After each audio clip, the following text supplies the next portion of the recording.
je vous racontais l'itinéraire d'un historien qui ne comprend pas ce qui lui arrive en fait. Alors moi je suis d'un petit village, alors, en fait je suis breton, je suis de la rive gauche de la Loire, je suis d'autant plus breton que je suis descendant d'une famille qui était propriétaire d'une étude bretonne juste sur la frontière brito-française à la Chapelle-Basse-Mer et qui était chargée de la transposition du droit français en Bretagne et du droit breton en France. Vous voyez, c'est des problèmes de frontières. Et c'est une étude qui remonte au XIVe siècle et qui a été vendue par mes ancêtres en 1832. Vous voyez, donc de la longueur de la légitimité. On est dans le droit. Je suis d'une famille de médecins, je suis d'une famille de profession libérale qui localement n'a pas beaucoup de prétentions, sinon qu'elle est simplement. Et comme je suis une famille de grands bourgeois, elle passe son temps à se marier avec la petite noblesse, vous voyez, ça donne des titres. Et le titre ça donne de l'argent. Je suis d'une famille de 10 enfants. Malheureusement, un de mes ancêtres, qui s'appelle Duhalgouet, a racheté une abbaye à Saint-Sauveur-de-Redon, et tous les membres de la famille sont obligés d'aller à l'école à l'abbaye Saint-Sauveur-de-Redon, qui est tout près d'ici. Hein. Et donc j'ai fait 10 ans d'internat à Saint-Sauveur-de-Redon, les plus belles années de ma vie, parce que c'était une discipline extrêmement dure, mais lorsqu'on a la conscience de la dureté, on rigole. Et on passe son temps à tricher, à mentir, etc.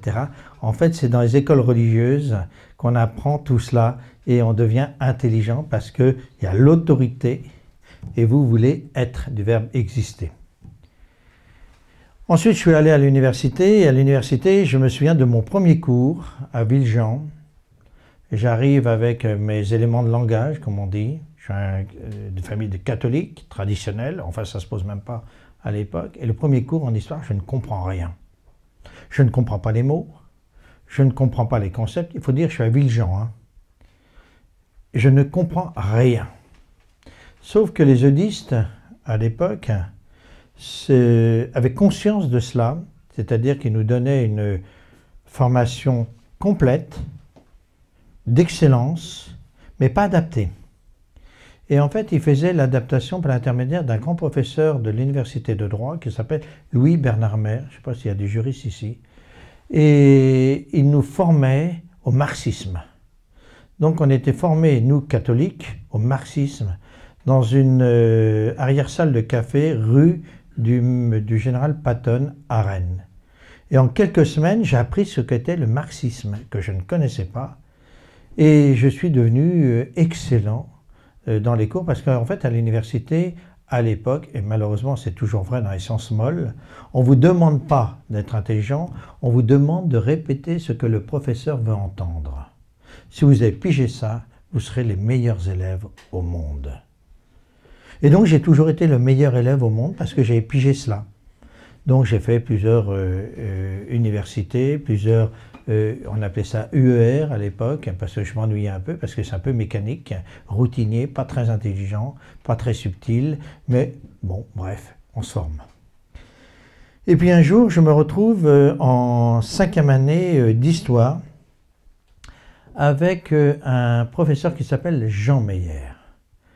Jean Meyer, toute la noblesse bretonne de l'époque le connaissait, parce que Jean Meyer est un Alsacien, comme son nom l'indique, qui est du même âge que le pape Benoît XVI et qui a été, comme le pape Benoît XVI, recruté par l'armée nationale socialiste.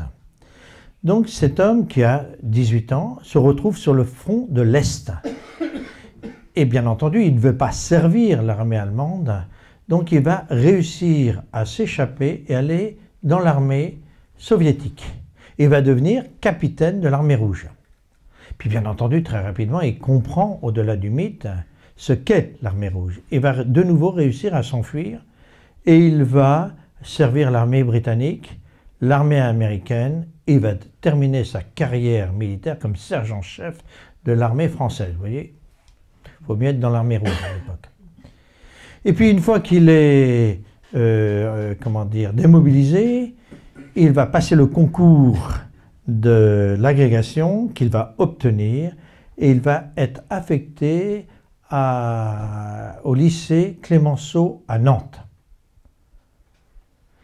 Et puis il va choisir un sujet de thèse qui est la noblesse bretonne. Alors nous sommes dans les années 50-55. Il n'y a pas l'ISF, il n'y a pas les lourds impôts, etc. Et la noblesse se reproduit toujours dans ses châteaux, etc. Et il va comme ça collecter toutes les archives de château en château. Et un jour, il va arriver dans un petit village breton, La Chapelle-Basse-Mer.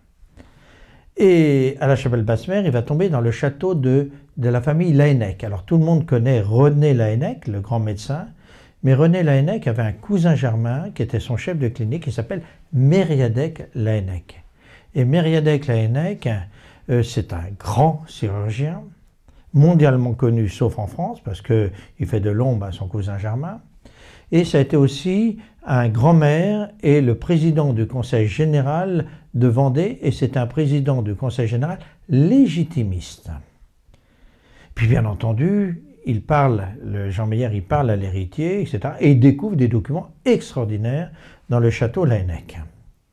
Puis au hasard d'une conversation, il pose la question suivante au propriétaire du château. « Quelle est votre identité ?»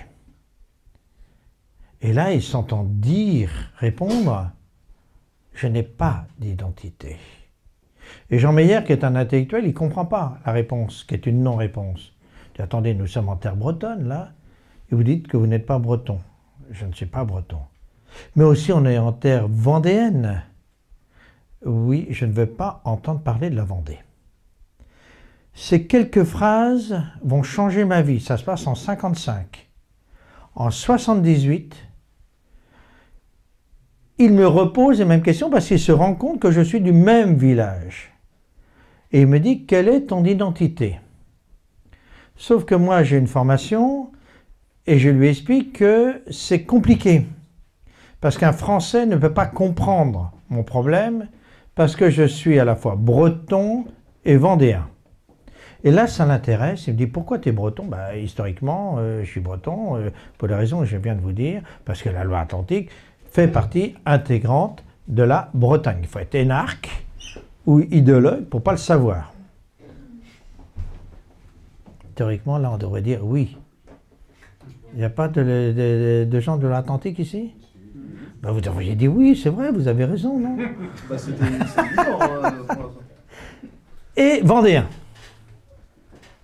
Et là, je lui explique parce que la moitié de ma famille, elle est poitevine, parce que la moitié de ma famille est vendéenne, etc. Et il me raconte l'histoire Laennec. Pourquoi est-ce qu'il m'a répondu ça il y a 30 ans auparavant?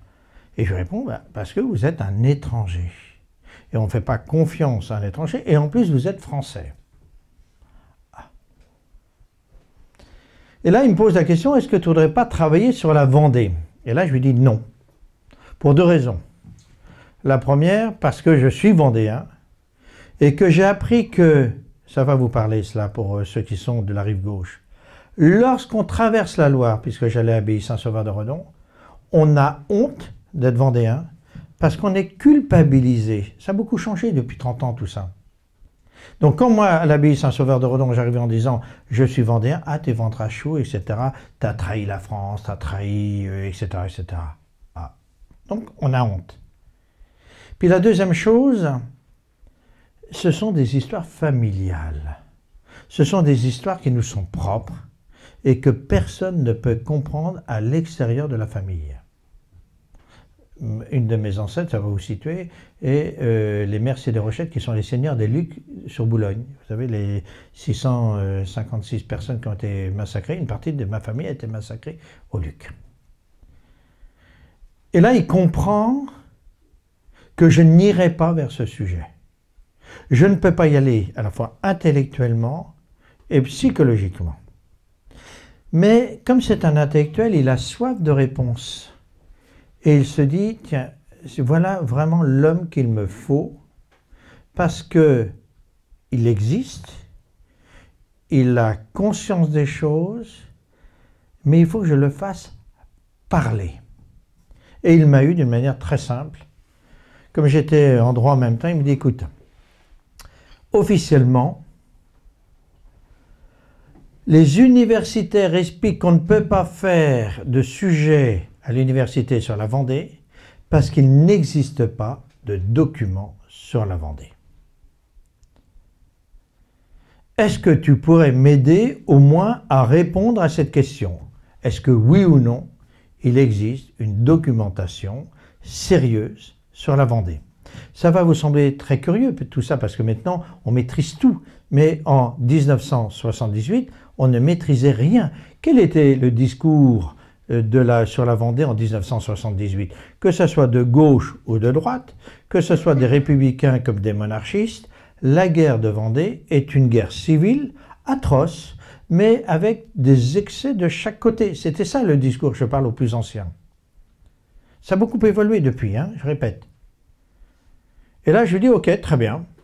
Là, on ne me demande pas de parler de la nature des choses, mais de la problématique des choses. Bon, ok, pas de souci. C'est une question d'intelligence. J'y vais. Alors après, au niveau de la méthode ou du champ opérationnel, est-ce qu'on travaille l'intégralité de la Vendée militaire ou est-ce qu'on fait un carottage au sens scientifique du terme? Moi, je suis très jeune, je n'ai pas d'expérience, je n'ai pas la notion de la histoire du macro-espace, je ne suis pas très compétent, donc immédiatement, je dis, ben, il faut faire un carottage. Il y a 770 communes, 10 000 km². Comment choisir la commune carottage? On réfléchit beaucoup. Et là, il a le génie de la réponse. Il me dit, mais attends, on ne va pas se tracasser, on va choisir la commune où tu es né, La Chapelle-Basse-Mer. Quand on parle de la Vendée, immédiatement, tout le monde pense au département de la Vendée. En fait, les guerres de Vendée concernent très peu la Vendée. Les guerres de Vendée concernent un espace important. La Vendée, c'est un espace qui va de Pornic à Angers. Il faut regarder son public. D'Angers à Parthenay, de Parthenay au Sable d'Olonne. 10 000 km². En fait, ce sont 3 anciennes provinces, la Bretagne, le Poitou et le Maine. Donc il n'y a pas d'identité commune, il n'y a pas d'histoire commune. Savez-vous depuis combien de temps les Bretons sont français? 1532. Qui dit 1532? Première réponse.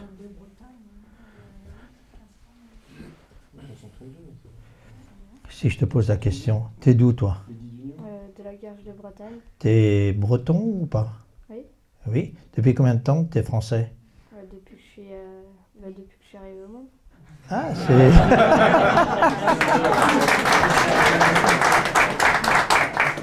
Bravo. 1790. Eh oui. 1790. Depuis quelle date précisément? À l'abolition des... Eh oui, l'abolition des privilèges. Depuis le 4 août 1790. Ouais. Pourquoi? Ben parce que la Bretagne s'unit à la France dans le cadre d'un contrat, d'un traité international, mais les Bretons conservent leur identité. Donc les Bretons sont devenus français depuis 200 ans. C'est comme les Corses, etc., etc. Donc, je reviens à mon histoire. Donc, c'est un vaste territoire. On choisit la Chapelle-Basse-Mer. Et vraiment, c'est une idée de génie. Pourquoi? Ben parce que, comme je vous le disais tout à l'heure, ma famille est native de la Chapelle-Basse-Mer. Ça fait des centaines d'années qu'ils sont avocats, procureurs royaux, notaires, etc., etc. Donc, ma famille connaît tout le monde, mais tout le monde connaît ma famille. Si bien que, lorsque je commence à travailler sur le village, tout le monde se dit « Ah, le petit Séchère, il travaille sur le village. Ben, on est vachement content. Qu'est-ce qu'on peut faire pour t'aider? Ben, est-ce que vous avez des archives? Ah, viens donc à la maison. » Donc quand je vais chez le paysan, c'est pas moi qui demande au paysan s'il a des archives.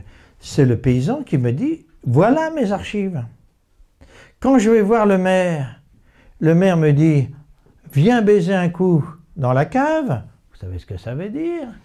on va baiser la fillette, et je te file les clés de la mairie, et la nuit, tu travailles dans les greniers. Tandis que si je n'avais pas été natif du village, que nenni, jamais j'aurais pu faire ça. Quand je vais voir le curé me dit « Ah, tu viens dîner avec moi ?» Puis toute la nuit, je travaille avec lui. Il m'ouvre toutes ses archives. Vous voyez l'inversion des choses. Et je découvre 3 choses. Pour commencer, il y a une documentation sur place incroyable, inimaginable, qui n'est pas du tout connue de tout le monde. Chacun a gardé ses archives parce que ça lui appartient.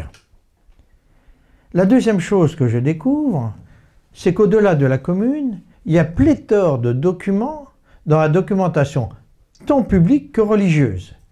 Publique, aux archives nationales, aux archives départementales, sauf qu'elle n'est pas classée. Elle n'est pas identifiée.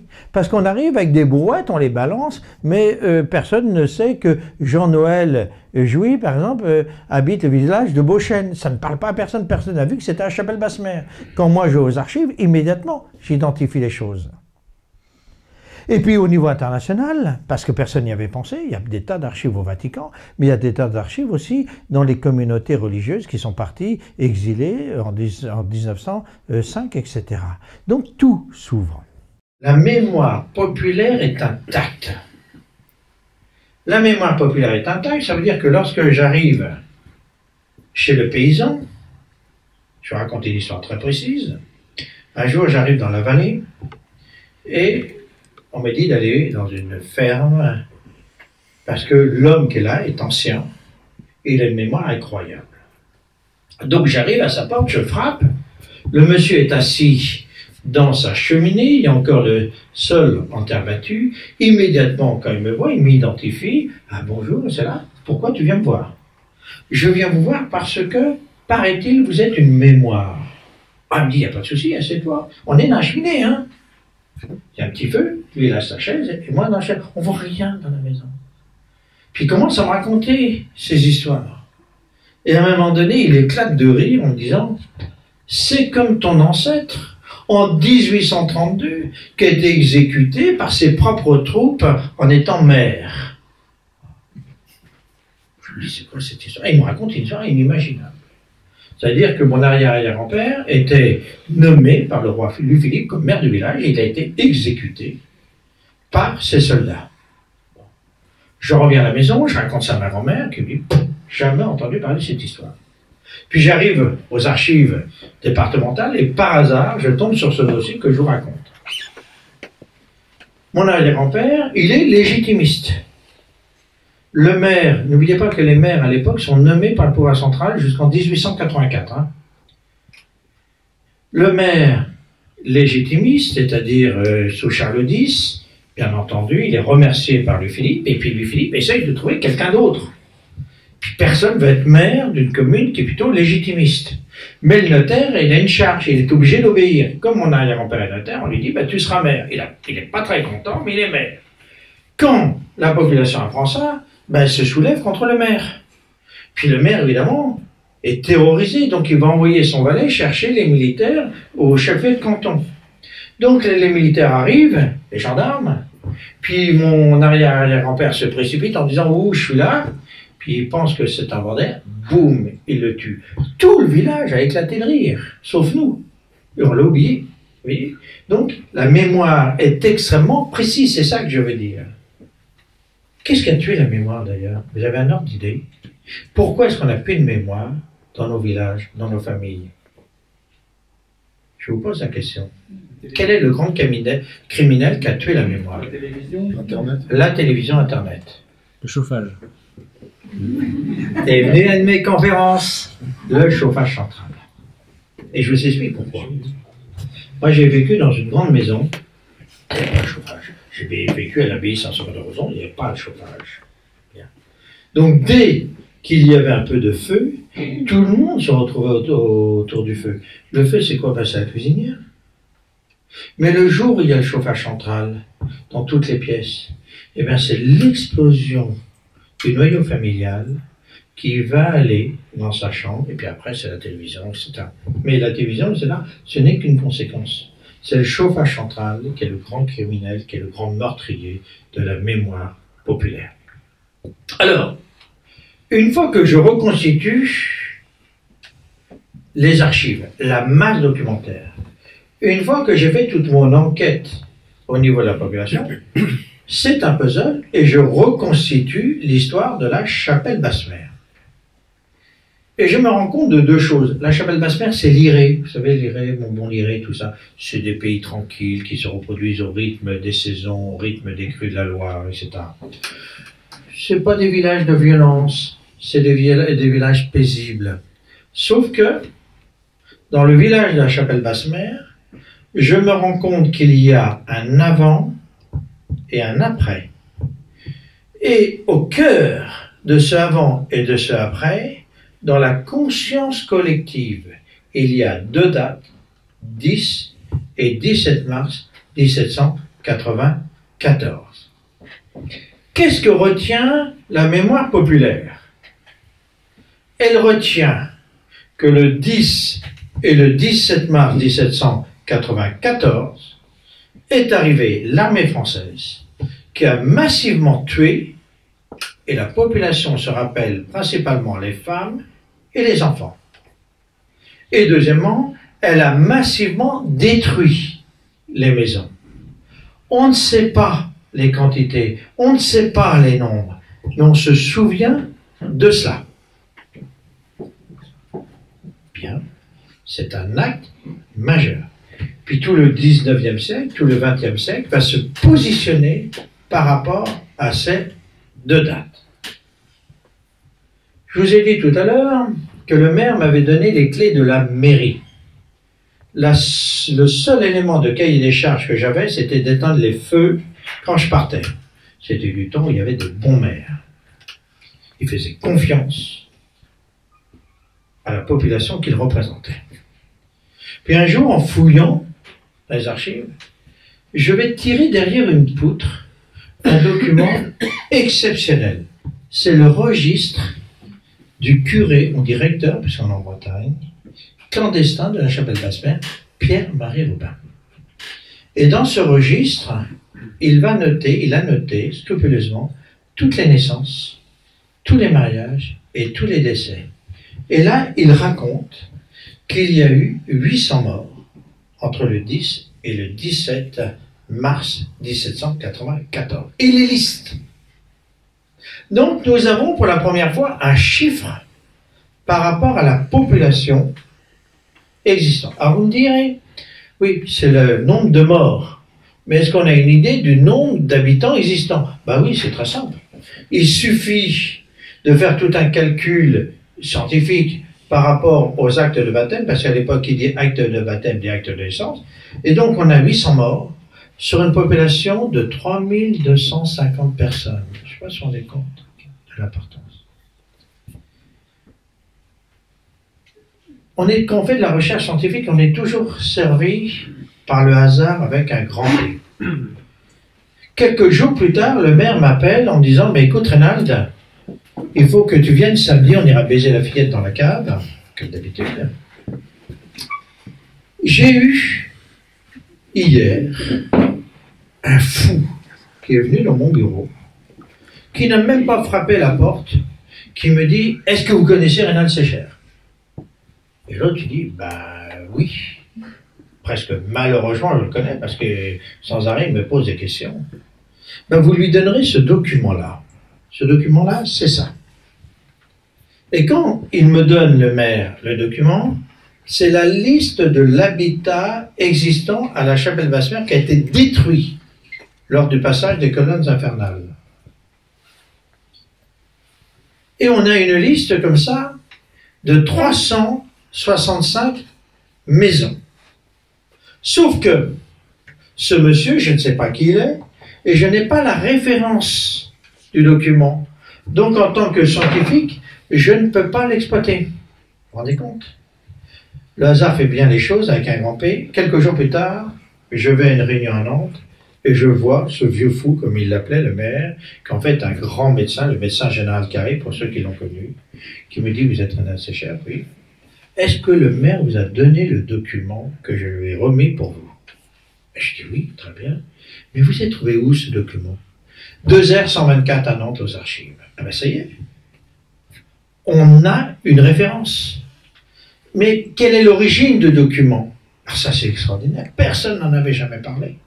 Ça veut dire que Napoléon Ier, lorsqu'il vient en Vendée en 1808, a remarqué que tout le pays avait été détruit, donc il décide de l'indemniser. Et Napoléon Ier n'est pas un énarque. Il sait le fruit de la sueur. Il sait que l'argent vaut de l'argent. Donc il va faire indemniser maison par maison sous contrôle de l'autorité de l'État. Et donc on a listé la valeur de l'habitat détruit maison par maison. On a de nouveau un chiffre, qui est un chiffre absolu. Mais nous n'avons pas le chiffre relatif, c'est-à-dire la liste de l'habitat détruit représente combien en termes de pourcentage par rapport à l'habitat existant. Voilà, c'est très simple, il y a le CALAS. Il suffit de faire le rapport entre la liste de l'habitat détruit et le CALAS, et nous avons le nombre de maisons détruites. 363 maisons sur 968 maisons existantes, le tiers. Quand on travaille avec un universitaire, quand vous lui donnez ça, il veut toujours ça.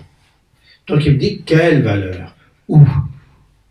Alors quelle valeur? Comment évaluer l'habitat détruit?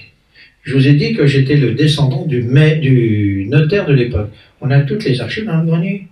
Donc je suis allé faire l'évaluation maison par maison de l'habitat détruit. Et je m'aperçois que la valeur de l'habitat détruit représente 51% de la valeur existante. Et tout à l'heure, je vous ai dit que j'étais natif du village.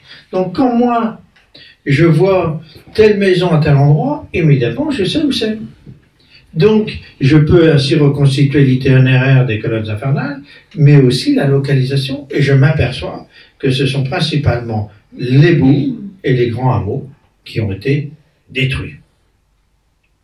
Ça, c'est le fruit de ma thèse de 3e cycle. Une fois qu'on a fait ça, on a répondu à 2 questions. La première, est-ce qu'il y a des archives? On a répondu au-delà. Oui, il y a des archives, mais il y a aussi une mémoire populaire et une conscience populaire. Tout ça, ça n'existe plus de nos jours, hein, c'est fini. Et deuxièmement, on peut évaluer les choses et il y a ce qu'on appelle des éléments de rupture forts. Donc je soutiens ma thèse. Et là, Jean Meyer, Pierre Chenu, pour ceux qui connaissent Jean Tullard, me dit, mais il faut extrapoler vos méthodes sur l'ensemble de la Vendée militaire pour voir si ce qui s'est produit à la Chapelle-Basse-Mer à l'instant T se reproduit partout de la même manière. Moi, j'ai des cousins en Vendée. Donc, j'ai l'appel en disant, est-ce que tu as entendu parler de ça, etc. Le cahier des charges était de ne pas travailler sur les écrits déjà existants. Et bien sûr, il me dit, bien sûr, bien sûr. Et je m'aperçois que la même chose qui s'est produite à la Chapelle-Basse-Mer s'est produite pareillement sur l'ensemble du territoire de la Vendée militaire. Alors immédiatement, on arrive à 4 questions. Et je vais y répondre. Qui a fait ça? Pourquoi? Comment? Quel bilan? Et c'est très simple, c'est mécanique. Qui a fait ça? L'armée française. C'est quelque chose d'inouï. Je ne sais pas si vous imaginez, c'est comme si l'armée française arrivait ici, dans le jardin, et vous tuez tous parce que vous êtes réunis. C'est quelque chose d'absolument anormal. Ça veut dire qu'il sort des normes. Pourquoi l'armée française intervient dans l'espace national avec autant d'exaction? Deuxièmement, qui lui a donné l'ordre de le faire? Ben, il faut remonter la pelote. Qui a donné l'ordre à l'armée française? Eh bien, ce sont ses généraux. Mais les généraux dépendent automatiquement du ministre. Quel est le ministre qui a donné l'ordre? Et je découvre que c'est le ministre de la guerre. Mais si c'est le ministre de la guerre, il ne peut pas de manière unilatérale donné cette consigne. Il s'inscrit automatiquement dans une gestion de l'ordre. Quelle est la gestion de l'ordre? Ben, ça peut être que le gouvernement. Quel est le gouvernement? Alors vous avez à l'époque le gouvernement officiel et vous avez le gouvernement réel. À l'époque, vous n'avez qu'une seule assemblée, mais le pouvoir exécutif réel est issu de l'assemblée. Ce sont des parlementaires, c'est le comité du salut public, ce sont des députés. Rappelez-vous bien de cela. En fait, c'est le législatif qui fait office d'exécutif, réellement. Donc, je vous ai dit tout à l'heure que le ministre de la guerre est à l'origine de l'ordre. Mais le ministre de la guerre ne fait qu'obéir à l'exécutif. Alors l'exécutif, c'est quoi? L'Assemblée nationale, qu'on appelle convention, ou le comité de salut public. Jusqu'à une période récente, les universitaires, excusez-moi, la gauche, c'est la même chose, disent le comité de salut public ne fait qu'exécuter ce que la Chambre vote. C'est un mensonge absolu. C'est le comité de salut public qui gère la Chambre. Et je m'aperçois, en analysant l'origine de l'ordre, que l'ordre s'inscrit dans la loi. C'est-à-dire qu'on fait toujours référence à la loi. Alors on va chercher la loi. La loi, c'est très intéressant, parce qu'il y a eu 3 lois de voter. La première loi, officiellement, date... Tu tournes légèrement pour que tout le monde... La première loi date du 1er août 1793. Vous avez une deuxième loi qui date du 1er octobre 1793 et vous avez une troisième loi qui date du 7 novembre 1793. La loi du 1er août 1793 dit 4 choses. Nous devons exterminer et anéantir la Vendée. Pour ce faire, on va utiliser 4 articles. Premièrement, nous allons, au niveau de la population, arracher les femmes, les enfants et les vieillards que nous allons déporter.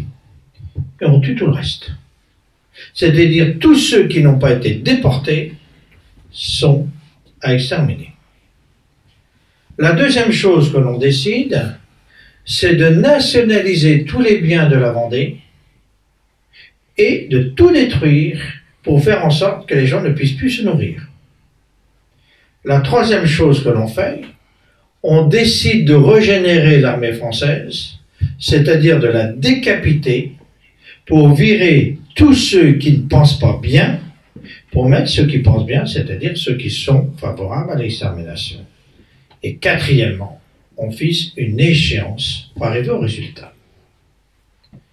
Deuxième loi, 1er octobre 1793, qui est un avenant de la loi du 1er août 1793, qui dit on n'arrache plus la population, femmes, enfants, vieillards pour les déporter, on extermine tout le monde. C'est tout. Et la troisième loi, on débaptise officiellement la Vendée pour l'appeler département vengé. Je vous ai listé les lois, je vous les ai lues. Alors qu'est-ce que ça signifie? Ça signifie 3 choses. La première chose, c'est qu'on a décidé d'exterminer et d'anéantir la Vendée. On ne sait pas comment faire, mais on sait ce qu'on doit faire.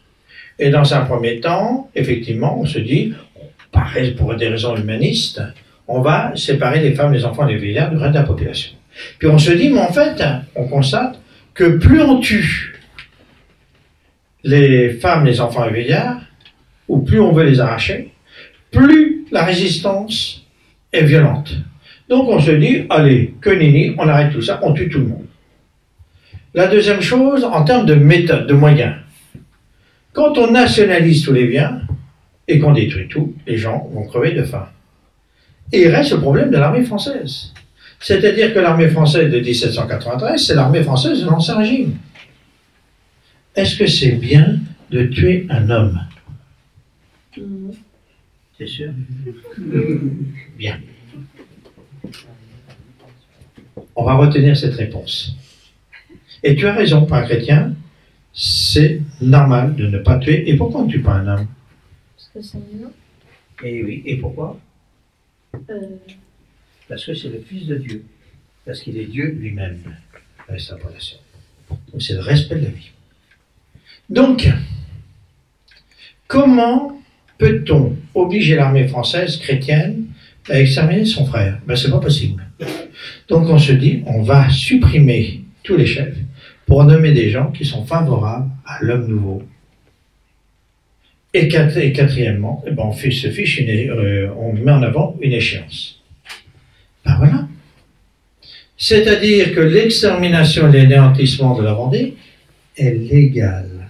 C'est la seule fois dans l'histoire de l'humanité, il n'existe pas d'autre cas, où la décision d'exterminer une partie du peuple, d'une patrie ou d'une nation a été décidée, planifiée, en conscience partagée par l'Assemblée représentative. Je ne sais pas si vous vous rendez compte de ce que ça veut dire. Ni l'URSS, ni l'Allemagne nationale socialiste, ni le Cambodge, etc. Personne n'a fait ça. Et on tue les gens non pas pour ce qu'ils ont fait, mais pour ce qu'ils sont. Je répète. On ne tue pas le Vendéen pour ce qu'il a fait, mais parce qu'il est. Alors une fois qu'on a décidé cela, une fois qu'on a voté cela, en conscience partagée,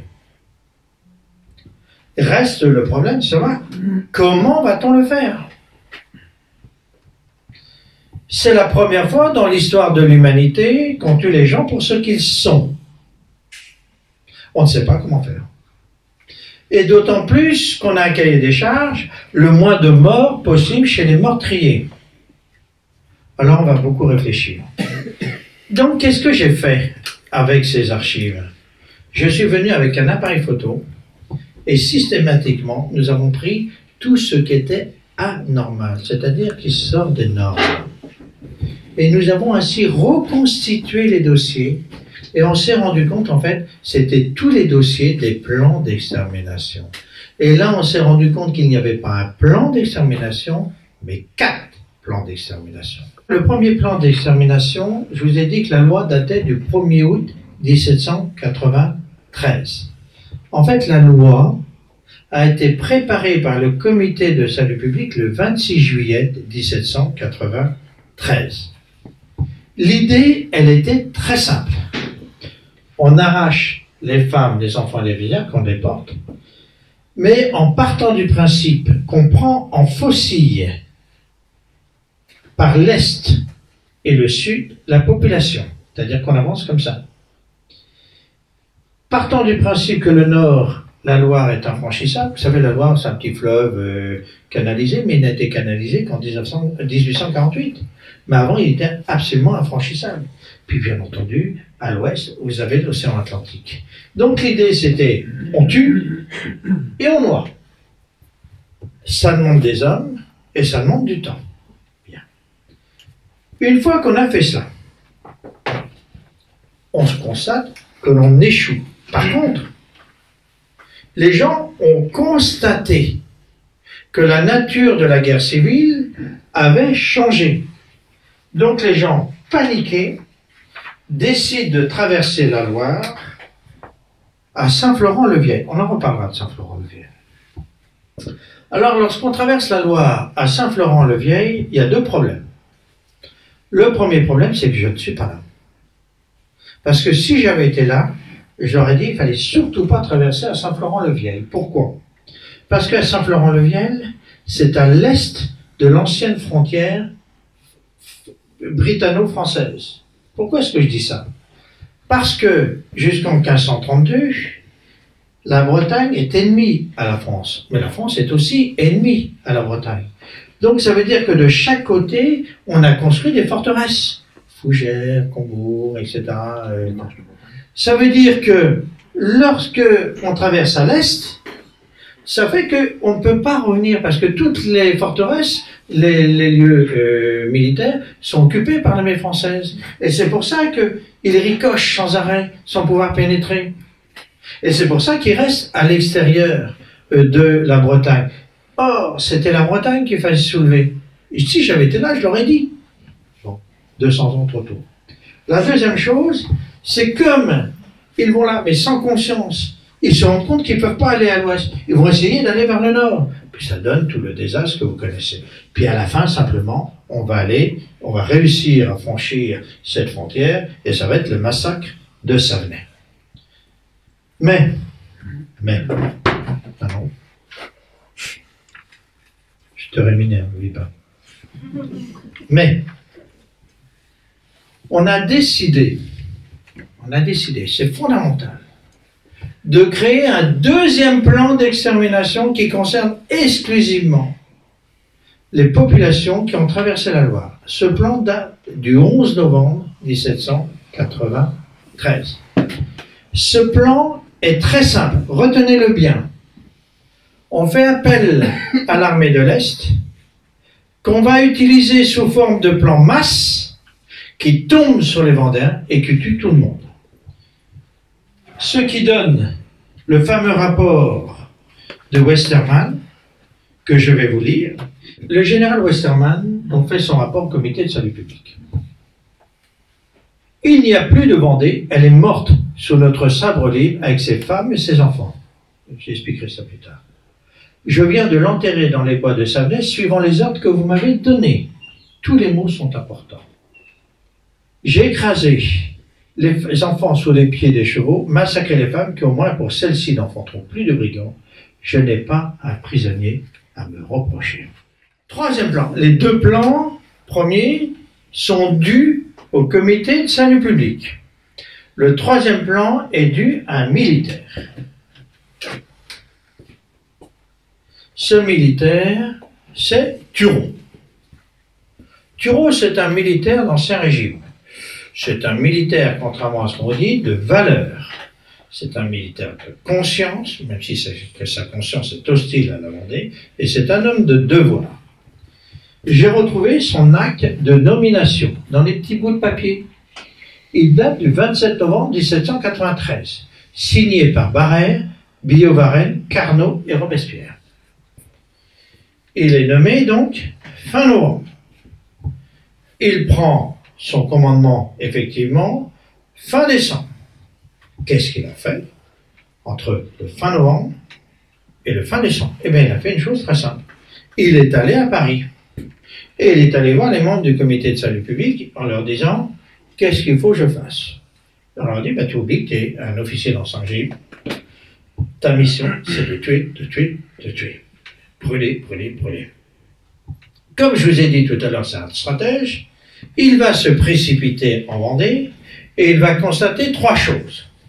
Pour commencer, il y a une population importante, 815 000 habitants. La population française à l'époque, c'est de combien à peu près? 22, 25. 22, 25 millions. Plus. Plus 28 millions. C'est 28 millions. Donc c'est une part importante, la Vendée. Hein. Population nombreuse. Le grand problème, population de fanatiques pour lui, et un pays de bocage. Donc on ne peut pas utiliser l'armée sous forme traditionnelle. Donc il faut avoir de l'intelligence, d'adaptation. Donc il va parcourir comme ça le pays, et ce qui va donner son plan d'extermination. Alors je vais vous lire son plan d'extermination. Il écrit, en date du 24 janvier 1794, sa lettre est une lettre extrêmement précise. Cette lettre est envoyé aux membres du comité de salut public, c'est-à-dire au pouvoir exécutif. Et il dit ceci: citoyens représentants, j'ai commencé l'exécution du plan que j'avais conçu de traverser la Vendée avec mes colonnes infernales. Si mes intentions sont bien secondées, il n'existera plus dans la Vendée, c'est dur de devenir vieux, toi, sous 15 jours, ni maison, ni subsistance, ni habitants. Qu'est-ce que dit Turreau? Il dit ceci: jusqu'à présent, le comité de salut public a utilisé l'armée sous forme de plan masse. Massif, on tombe. Je remets en question ce plan pour utiliser des colonnes mobiles. Bien. Mais, Turreau, c'est un militaire, révolutionnaire. Il sait parfaitement que s'il n'a pas l'aval, c'est-à-dire l'accord du comité de salut public, et s'il échoue, il est mort. Donc il lui faut absolument, coûte que coûte, avoir la réponse du comité de salut public. La réponse va venir le 6 février 1794 par le biais d'un des membres du comité de salut public, Lazare Carnot. Il lui dit ceci: tu te plains, citoyen général, de ne pas avoir reçu du comité une approbation formelle à tes mesures. Elles lui paraissent bonnes et tes intentions pures. Ça veut dire quoi? Ça veut dire, nous sommes d'accord avec ta remise en question du plan masse pour l'utilisation des colonnes mobiles. Ça y est. D'autant plus que ton intention, c'est bien d'exterminer la population, et nous sommes d'accord avec ça. Ben voilà. Ben ça donne naissance aux colonnes infernales, etc. Et quatrième plan, le 13 mai 1794, on constate que le plan Turreau n'a pas fonctionné, et on va décider au niveau du comité de salut public de créer un nouveau plan qui va être un plan mixte, basé à la fois sur les colonnes infernales, mais qui vont partir de camps retranchés, le tout s'arrêtant le 2 décembre 1794. Alors, quelle méthode? Une fois qu'on a établi la planification, quelle méthode? C'est-à-dire comment tuer un maximum de gens en un minimum de temps au moindre coût. Il y a eu deux grandes phases. La première phase, qui commence très tôt, et qui va s'achever vers le mois de novembre. On décide de mettre la science au service du meurtre de masse. Et on va retenir trois grands moyens. Le premier moyen, ça va être le gaz. On a décidé de gazer la population. C'est la première fois dans l'histoire de l'humanité que l'on pense à cela. Le gars qui a pensé à ça s'appelle Fourcroy, c'est un chimiste, il est député de Paris.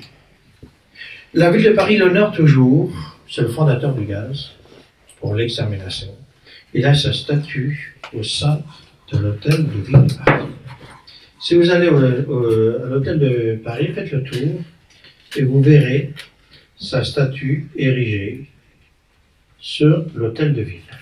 Et donc on va faire des opérations, des essais. Il y a même des chimistes, je pense à Proust, la ville d'Angers l'honore toujours, en lui ayant donné un nom de rue, en ayant conservé sa maison, qui fait des essais sur des boutons au pont de C. On n'a pas trouvé la solution finale à l'époque. Deuxième solution, la mine antipersonnelle, ça peut choquer. On décide de miner le territoire de la Vendée. Le problème, c'est que, et le même d'ailleurs aujourd'hui, on n'a pas trouvé la mine intelligente, celle qui va exploser sous le mauvais. C'est bizarre, hein? Et on va donc arrêter. Et la troisième solution, ça va être l'empoisonnement à grande échelle, à partir de l'arsenic, etc. Un jour, aux archives de Nantes, j'avais trouvé un document qui m'avait laissé rêveur, interrogatif. C'est Savin qui raconte qu'il est un lieutenant de charrette à, je peux dire quelques minutes, ils trouvent des fourgons d'arsenic. Ils se posent la question, à quoi ça peut servir? Ben, la réponse, je l'ai trouvée. C'est un moyen d'empoisonnement d'acier. Donc très tôt, on va arrêter ça, parce qu'on se rend compte qu'on ne peut pas utiliser la science au service de la mort. En fait, on va utiliser des méthodes traditionnelles qu'on va industrialiser, c'est-à-dire utiliser à grande échelle. C'est pour ça que je parle de pré-industrialisation de la mort. Et on va retenir 6 grands moyens. Le premier moyen, c'est la décollation. Alors, dès qu'on parle de décollation, à l'époque, vous parlez guillotine. Non, pas du tout. Il n'y a pas que ça. Vous avez aussi le sabre, vous savez, Daesh. C'est ça, hein? Vous avez aussi, c'est la grande période des charcutiers bouchers. On en voit comme ça, qui vont couper les têtes comme ça avec des couteaux, etc. Deuxième moyen, que la fusillade, c'est ça. Troisième moyen, on met les gens en file indienne à coups de crosse, à coups de baïonnette, à coups de bâton, etc. On fait éclater les crânes. Quatrième moyen, c'est le feu. On met les gens dans des lieux, c'est par exemple les luxes au Boulogne. On concentre les gens dans les lieux, puis on met le feu. Quatrièmement, c'est l'enfumement. C'est-à-dire qu'on met des gens dans des lieux fermés, comme un Chantosso, et puis on va les asphyxier. Cinquièmement, ce sont les noyades, qui sont individuelles, collectives, etc. Puis sixièmement, c'est ce qu'on appelle le sabrage, c'est-à-dire qu'on met les gens en file indienne, et puis à coup de sabre, on les tue. Alors très rapidement, on va se rendre compte que ça pose 2 problèmes. Le premier problème, c'est le temps. Deuxième problème, le coût. Effectivement, je dis, mais qu'est-ce que ça peut coûter l'exécution de quelqu'un? C'est un petit Vendéen. Je veux le tuer. Je l'ai fait prisonnier. Donc je vais l'emmener dans une prison. Ah, c'est déjà un coût. Parce qu'il faut louer le lieu. Puis il faut payer le gardien. Et puis il fait pipi et caca. Donc il faut tout nettoyer. Et puis il y a les vêtements. Et puis il peut l'acheminer sur le lieu de la mort. C'est-à-dire qu'il faut louer des charrettes. Il faut louer des gardiens. Puis il faut les décapiter. Combien ça coûte la décapitation? T'as un ordre d'idée? Ben, je vais te le dire. 100 €. Non, 100 livres, excusez-moi. Un instituteur est payé 100 livres à l'époque. Quand je te coupe la tête, si je le fais moi-même, ça me rapporte 100 livres. Et mon assesseur, ça lui rapporte 50 livres. Mais il faut aussi entretenir la guillotine, c'est-à-dire qu'il faut l'ériger. Il faut aussi la peindre, la guillotine. Tu as combien de litres de sang dans le corps? Tu as un ordre d'idée? Non. Si je te le dis, tu serais surpris. Docteur, 4-5 litres? Ça va? 4-5 litres. Quand tu coupes la tête, tu vas en perdre combien? La moitié, je pense. Non. Un 5e, en gros. Le seul problème, c'est que lorsque le record de l'exécution, c'est 70 personnes par jour.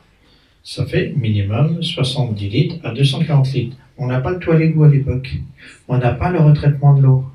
Vous imaginez, surtout durant l'été, puis il faut entretenir la guillotine. C'est la graisse, la ficelle, et on la peint aussi en rouge. Pourquoi est-ce qu'on la peint en rouge, la guillotine, pour toi? Pour montrer que ça fait peur et enfin, avec le sang, je pense. Et c'est exactement l'inverse. Parce que lorsque la guillotine est peinte en rouge, lorsque le sang coule, ben les gens ne sont pas impressionnés, tu vois, parce que ça se confond. Bien. C'est un coût. Alors, comment payer? Quelle valeur a-t-il? Alors on se dit, vous voyez, c'est très concret tout ça, hein, parce qu'on est concret. Il faut prélever un impôt. Le seul problème, c'est que les gens ne payent plus l'impôt. Donc on se dit, il faut faire payer à l'exécuter sa propre exécution. Comment? Moi, je veux te tuer, je veux que tu me payes. Comment tu peux me payer? T'as de l'argent sur toi? Non. À bout de flous. T'as pas d'argent. Ah! Il n'a pas d'argent. T'as un bijou? T'as une médaille? Ah, ça, c'est pas bien, par contre. Je l'ai cassé du coup. Ah, tu l'as cassé. Ben, il faut la récupérer. Ah, il n'a pas de bijoux. Alors, qu'est-ce qu'il a comme richesse? Ben, les vêtements. C'est pour ça que je vais t'exécuter nu. C'est pas une mesure de vexation. C'est parce que son vêtement, à l'époque, vaut de l'argent. Et les biens les plus précieux, bien entendu, c'est les vêtements nobles. Mais une fois qu'on a déshabillé les gens, quelle est sa source de richesse? Les organes, la peau. La peau. Fais voir ta peau. Ah oui, elle est souple. C'est pas moi qui le dis, c'est la buissonnière. Allez, tannerie de peau humaine. Réglé. D'où la création des tanneries de peau humaine. Ça, c'est un coin de peau. On va faire des uniformes, on va faire des reliures, etc. Il a quoi comme richesse encore? Tais-toi, toi. Les dents. Les dents, fais voir tes dents. Elles sont soignées? Oui. Très bien. Les dents. Ben oui, pour les dentiers. On les arrache quand il est vivant. Ensuite, les cheveux, fais voir tes cheveux. Ouais, tu t'es lavé ça, t'as un cheveu, toi. Et oui, pour les perruques. Il a quoi encore? Les chaussures. Tu pèses combien? Environ 38-39 kilos. Il y a combien de graisse là-dedans? Vecteur. Si on fait fondre.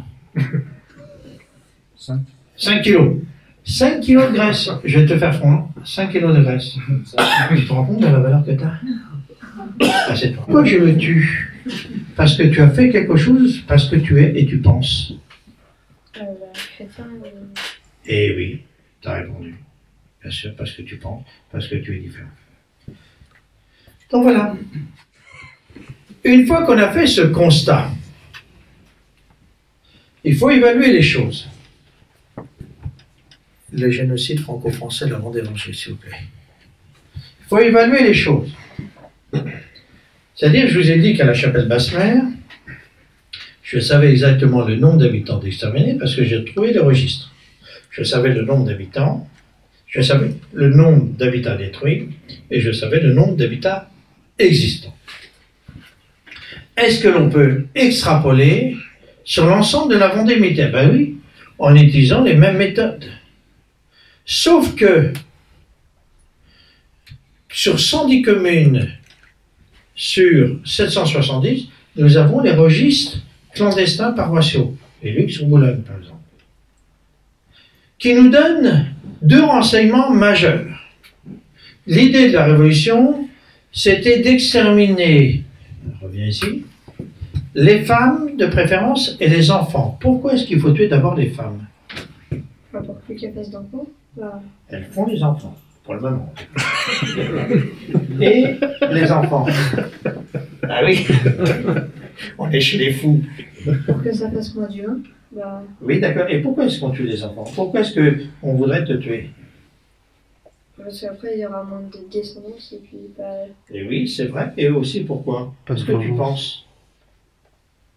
Est-ce que toi, tu penses? Oui. Si je tue ta maman, est-ce que tu voudras te venger? Oui. Parce que tu aimes ta maman. Mhm. Elle n'est pas là, c'est dommage. Mais tu as raison. On veut tuer de préférence les femmes si elles ont producteur parce qu'elles reproduisent. C'est la matrice. Mais on veut tuer aussi l'enfant de préférence parce qu'il a le souvenir et la mémoire. Donc c'est pour ça que l'on cible. Et c'est pour ça que 80% des personnes exterminées sont des femmes, des enfants et des vieillards. Alors quel est le bilan? On a les bilans commune par commune, département par département. C'est très intéressant d'établir les bilans. Vous voyez que tout ça, c'est extrêmement précis. Alors, contrairement à ce que l'on pourrait imaginer, ce n'est pas du tout le département de la Vendée qui est le plus touché. Minimum, sur 815 000 habitants, 117 000 personnes ont disparu. Je dis bien minimum, parce que ça peut être la double. À l'heure actuelle, en l'état de la science, on ne peut pas aller au-delà.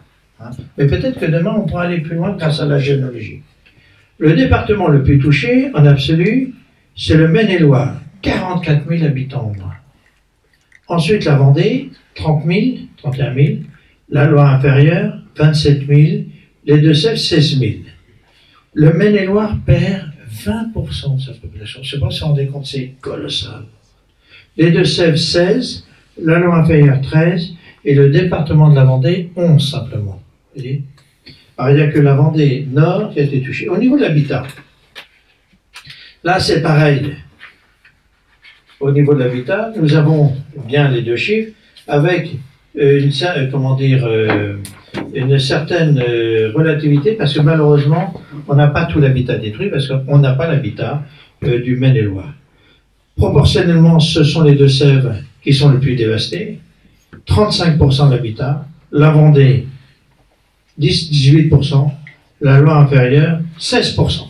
Voilà. La question que je me pose est la suivante. Comment cela se fait-il que devant un fait objectif de cette nature, 200 ans plus tard, les choses sont inversées? Tout à l'heure, dans l'introduction, je vous ai expliqué que moi, qui suis de la rive gauche de la Loire, quand je traverse la Loire pour aller dans mon collège Saint-Sauveur-d'Oredon, j'ai honte parce que je suis brito-vendéen. Pourquoi, lorsque mon prof de thèse me dit « tu vas travailler sur ce sujet », je dis non. Philippe de Villiers explique très bien ça, la honte d'être vendéen. Tout ça a changé maintenant. Maintenant, c'est l'inverse. Je suis vendéen. Ah, t'es vendéen, bravo. À l'époque, c'est exactement l'inverse. Pourquoi? Parce que on a fait croire que les Vendéens étaient des traîtres, qui étaient des partisans de la noblesse, d'anciens régimes, des obscurantistes contre le progrès, etc. Exactement l'inverse. Bien. Pourquoi est-ce que, 200 ans plus tard, le noir est devenu blanc et le blanc est devenu noir? La question que je me pose en tant que scientifique est la suivante. Est-ce que c'est une évolution naturelle de l'histoire? Ah oui, le blanchiment de l'histoire. Ou est-ce qu'il y a une mécanique de l'histoire? Ça veut dire, est-ce que les choses ont été travaillées pour l'inversion? Moi, je suis un scientifique, je n'ai pas de préjugés là-dessus. Je ne fais que constater les choses. Donc, je suis obligé de repartir en termes de méthodologie du présent pour remonter vers le passé. Je constate que le tableau tel que je l'ai dressé, c'est le tableau actuel. Je constate aussi, en tirant le fil d'Ariane, que des hommes politiques, je pense à Clémenceau, je pense à Jaurès, etc., ont participé, ont élaboré ce discours. Je sais aussi que les historiens officiels, je pense aux titulaires de la Révolution française, de la chaire de la Révolution française, qui a été créée en 1889, qui est toujours aux mains des communistes, membres du Parti communiste, y compris à l'heure actuelle, ont diffusé ce discours. Et je sais aussi, en remontant, que le père de ce discours, c'est Michelet. Et je sais aussi que Michelet a été payé par le roi Louis-Philippe pour cela. Alors, est-ce qu'on peut aller plutôt, est-ce qu'on peut tirer plus loin le fil d'Ariane? En lisant un historien que je vous conseille de lire, qui s'appelle Hippolyte Taine, qui a écrit en 1884 sur la Révolution française, il dit ceci. Les témoins oculaires morts. On peut manipuler l'histoire comme on veut. Les témoins oculaires morts, grosso modo, c'est 1830. Quel est le discours avant 1830? Et je m'aperçois que le discours, il est extrêmement ambigu. Et que petit à petit, l'iconographie officielle va s'imposer. Alors la question, est-ce qu'il y a un acte fondateur de l'inversion de la mémoire? Et là, je vais vous raconter une histoire absolument atroce. Tout à l'heure, je vous ai dit que les Vendéens fracassés traversent la Loire le 17 et 18 octobre 1793. Lorsqu'ils traversent la Loire, ils ont 5000 bleus prisonniers. Ce sont des salauds. Ils ont passé leur temps, sans réflexion, à tuer des femmes, des enfants, des vieillards. Il n'y a aucune pitié à leur faire. Sauf que, ils sont prisonniers. Et que les Vendéens doivent traverser la Loire à Saint-Florent. Le généralissime de la rive gauche, Bonchamp, est en train de mourir. Et lorsque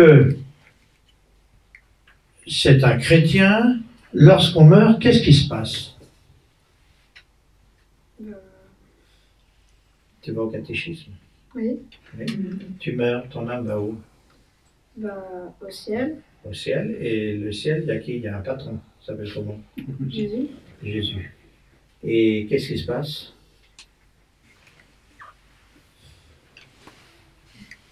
T'es blanc, t'es propre, tu vas où? Bah, c'est... Je pense que je vais aller au purgatoire pour...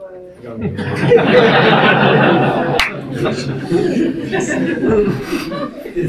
T'as l'âme blanche, tu vas où d'abord? Au ciel. Tu vas au ciel, oui, d'accord, mais tu vas au paradis, toi. Oui. T'as un saint. Mm. Hein? Et puis si tu as commis quelques péchés, tu iras au purgatoire. Oui. Et puis si tu as commis beaucoup de péchés, tu iras où? En enfer. En enfer. Eh bien, Bonchamp se dit... C'est bien, Mélène. Bien. Donc, Bonchamp est un chrétien. Il est, retenez bien, il est le chef, donc il est responsable de ce qu'il fait, de ce qu'il fait faire ou de ce qu'il laisse faire. C'est l'antithèse de Cresson. Donc, les gens se disent, on va tuer les prisonniers parce que ce sont des salauds. Et lui est en train d'agoniser, il va mourir, donc il va voir le patron. Et là, il dit, c'est pas possible. Je ne peux pas ordonner ça, donc il ne le fera pas. Je ne peux pas commander cela, et je ne peux pas laisser faire ça, parce que je suis responsable, donc coupable, et si je fais faire ça, les hommes qui le font sont responsables et coupables. Donc il va faire deux choses. Grâce aux prisonniers, c'est le monument de Bonchamp à Saint-Florent, et liberté. Comme c'est le chef et le patron, ils vont obéir ces soldats. Ils vont libérer les soldats républicains et ils vont les laisser sur la rive gauche. Et ils vont partir, les blancs. Lorsque la colonne Westermann arrive, elle découvre ces 5000 bleus. Elle est évidemment stupéfaite et s'engage le débat suivant. Qu'est-ce que vous faites là? Oh là là, les blancs sont vachement sympas. Ils nous ont libérés. Attendez, il y a un souci. Parce que nous, on a l'ordre de les exterminer. Comme c'est un ordre, ils doivent obéissance. Qu'est-ce qu'ils font? Ben, ils prennent leur téléphone portable et ils appellent qui? Robespierre. Est-ce que c'est possible ce que je viens de dire? Non, parce qu'ils n'avaient pas de téléphone. Voilà. Donc le téléphone à l'époque, c'était quoi? Les pigeons. Ah non, pas encore, non. C'est la guerre 14. C'était quoi à l'époque? Bah, les messagers, Les messagers, ils sont comment? à pied. À pied, oui, et entre nous, on peut aller plus vite. À cheval. À cheval. Donc ils envoient leur téléphone à cheval, 3 jours pour aller à Paris, 3 jours pour revenir, c'est ça. Et lorsque il rencontre Robespierre, Robespierre dit, attendez, c'est pas possible ça. Ce n'est pas possible. Parce que si on sait la vérité, on ne peut plus les exterminer. Donc Robespierre impose deux choses. Il renvoie l'estafette en disant aux soldats, vous n'allez pas dire que vous avez été libérés par les Blancs, vous allez dire que vous avez été libérés par les Bleus et que les Blancs vous ont maltraité. Et la deuxième chose, vous allez faire prisonnier et exterminer tous les témoins oculaires et vous allez prendre tous les gens qui ont sauvé ces Bleus et vous allez les exterminer. Si vous allez à Saint-Florent, vous avez encore, tout est intact là-bas. Vous avez bien entendu l'abbatiale, vous avez le monument, vous avez ce vitrail au Marilyn, qui est très intéressant, parce que c'est un vitrail 19e. Il est passionnant à la lecture, parce qu'ils ont la mémoire à l'époque. Vous voyez une colonne avec des enfants, des femmes principalement, qui vont être emmenés dans le camp de concentration et d'extermination du Marilyn. C'est un camp de concentration et d'extermination, et il est intact. Et pendant des jours et des jours, on va massacrer les gens parce qu'ils avaient libéré les Bleus. Eh bien, c'est un acte contre la mémoire, contre la vérité. Alors, la question que je dois me poser en tant qu'historien, c'est la question du verbe. Comment peut-on appeler, classer, dénommer ce meurtre de masse, non pas pour ce qu'ils avaient fait, mais pour ce qu'ils étaient, Et comment peut-on qualifier le crime contre la mémoire qui se traduit par une inversion? Moi, je suis juriste de formation, de Sciences Po. Bien entendu, la première chose que je fais, c'est de chercher à l'époque, c'est dans le langage commun, il y a un mot. Je ne trouve pas le mot.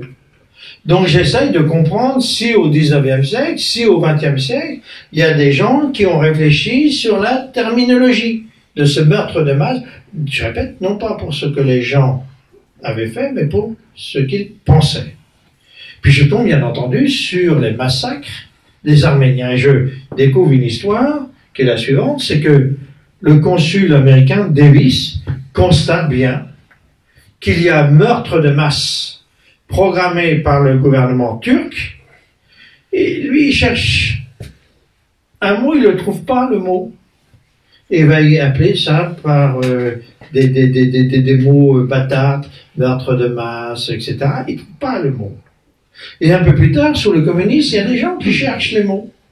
Et ce n'est qu'en 1943 qu'il y a un juriste qui s'appelle Lemkin, qui est un Polonais, qui cherche aussi un mot qu'il ne va pas trouver, qui va créer ce néologisme génocide. Ce mot, qui est un mot nouveau, par rapport à une situation que l'on croit nouvelle, va être défini par la Convention de Nuremberg, etc. Alors, qu'est-ce que c'est un crime de génocide? C'est la conception, la réalisation, ou la complicité tant dans la conception que la réalisation, de l'extermination partielle ou totale d'un groupe humain de type ethnique, religieux, politique, racial. Ah ben voilà. Enfin, des gens qui se posent une bonne question. Alors, ce crime a deux caractéristiques. Il est imprescriptible, donc rétroactif. Ah ben voilà, on y est. Alors, est-ce que oui ou non, en Vendée, il y a un groupe humain? Oui, tu as raison. De type racial, non. De type ethnique, non. De type religieux, oui. De type politique, on a au moins une des conditions. Est-ce qu'il y a une volonté d'extermination? Ben oui, il y a les lois. Est-ce qu'elle a été réalisée? Oui. Donc, on peut parfaitement utiliser le mot génocide, rétroactivement. Donc c'est bien un génocide. Ça ne répond pas à la deuxième question, la manipulation de la mémoire. Alors le hasard va faire que je vais découvrir un livre extraordinaire, le livre de Babeuf, Le populicide. De Babeuf. Ce qui est très intéressant, vous voyez, là j'ai pas du tout prévu de prendre mon temps, mais je prends mon temps. Ce qui est très intéressant lorsque on se pose ce genre de questions, c'est de voir si on réfléchit là-dessus. Et je me suis rendu compte qu'il y avait un philosophe, je ne suis pas sûr que ce soit le bon mot, qui s'appelle Babeuf, Gracchus Babeuf, qui réfléchit sur la nature de massacre en Vendée. Il va réfléchir, il va le dénoncer au nom des droits de l'homme. Et il va écrire un livre qui a été interdit des trois enfants, que j'ai retrouvé, que j'ai publié, du système de dépopulation en Vendée. Et lui explique tout. Et il parle même d'ailleurs des petits bouts de papier que j'ai mentionnés. Bien. Donc il y a bien conscience à l'époque de la spécificité du crime commis. Et il y a un certain nombre de généraux, y compris d'ailleurs Bonaparte, qui dénoncent le crime de masse parce que les gens sont du verbe être. Bien. Donc c'est bien un génocide.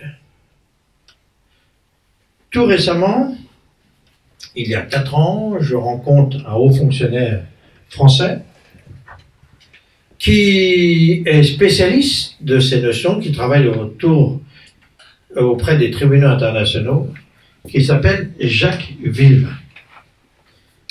Et Jacques Villemain va réfléchir sur cette notion, et il vient de publier un livre que vous vendez à Chérif, Vendée 1793-1794, crime de guerre, crime contre l'humanité, génocide. Lui, en tant que juriste, haut fonctionnaire, spécialiste en la matière, répond bien à la question. Oui, c'est un génocide. Bien.